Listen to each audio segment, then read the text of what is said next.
فراوانی رزق کا ایک ذریعہ بتایا.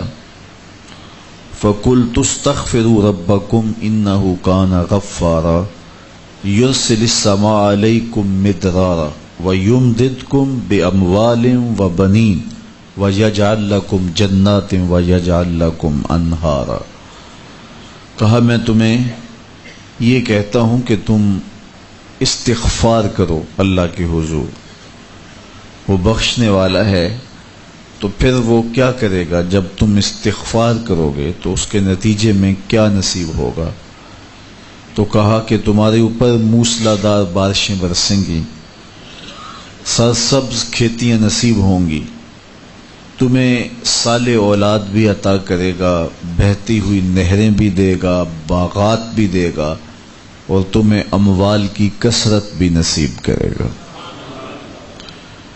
حضرت سیدنا عمر رضی اللہ تعالیٰ عنہ کے پاس کوئی شخص آیا تو اس نے خشک سالی کی کہانی سنائی.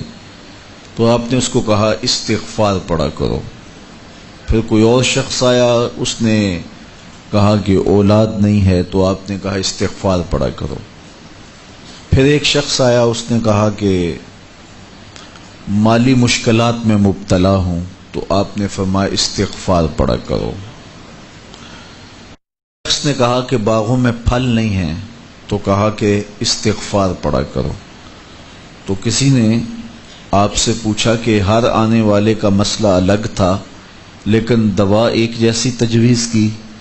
تو فرمایا کہ یہ میں نے اپنی طرف سے نہیں کہا، یہ میرے رب کے قرآن میں ہے کہ اگر تم استغفار کرو گے تمہیں مال بھی ملے گا، اولاد بھی ملے گی، تمہیں بہتی نہریں بھی نصیب ہوں گی، پھلدار باغ بھی ملیں گے، تمہیں اللہ اپنی طرف سے کشادگیاں نصیب کر دے گا.